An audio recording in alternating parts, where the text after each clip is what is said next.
Hey everybody, welcome back to ISS. I've got two Ivantians here with me right now. We are talking to Mike Hindman. He's VP of Product for Risk-Based Solutions, and Abhinav Tiwari, Senior Director of Product for Risk-Based Solutions and UX Design. Those are some hefty titles, fellas. Yeah, well done. And I know you just got done with your breakout section, navigating the threat landscape. Mike, tell us what some of the takeaways were from your session. Yeah, I think some of the takeaways there are a lot of interest in it. There's definitely a lot of people asking questions about things like shadow IT and how they can have things that that they're not currently managing, and what are some examples of those, where we get the data from, what kind of things we're looking at, the fact that it's all passive, external, and available to adversaries and hackers, pen testers, whoever, right? We're not performing these scans. We don't need an agent.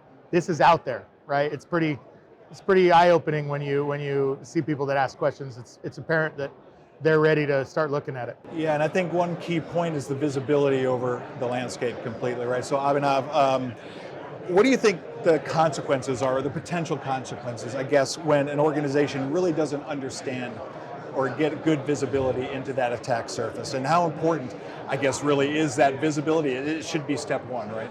I think visibility is extremely important.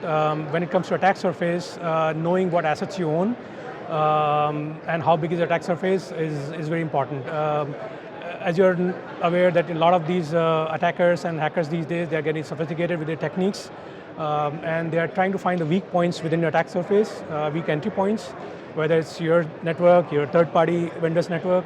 So knowing what you own, not just you, but also your third-party, your extension network is extremely important. And otherwise it can cause a lot of disruption at the organization level.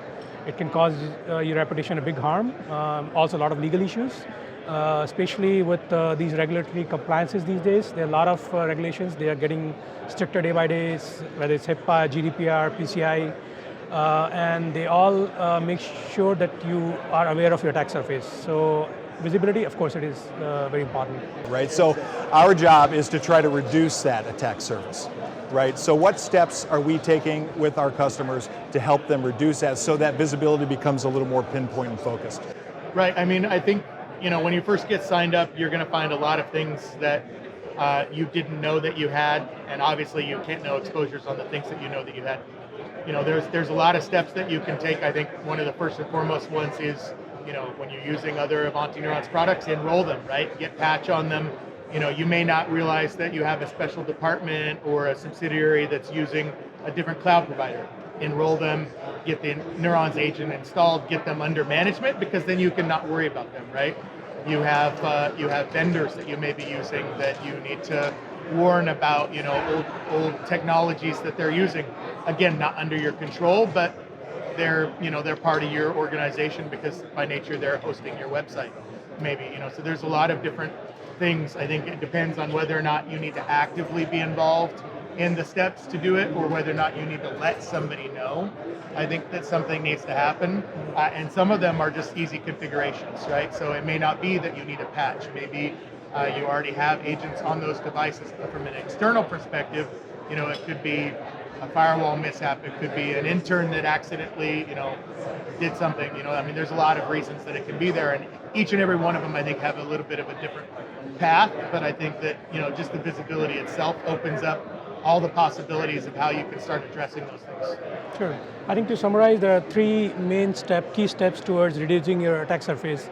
First is identification. You need to identify all your assets, where they are, and whether they belong to you or not. Second is the prioritization. You want to make sure that you prioritize the exposures, find out the critical ones and fix those. And third one is, of course, remediation. Like, once you prioritize those, you want to make sure that they are all patched up and good to go. And it's 24/7 diligence. I mean, this landscape changes on a dime, right? And that's why we need folks like you and Ivanti to help us keep enforcing and protecting at the same time too. Want to thank you both for being here. Thanks, Mike. Thanks, Abhinav. Really appreciate your time. You're going to be busy this week. A lot of good conversations, right? So have a great ISS, and thanks for being here. Thank you for having us. All right.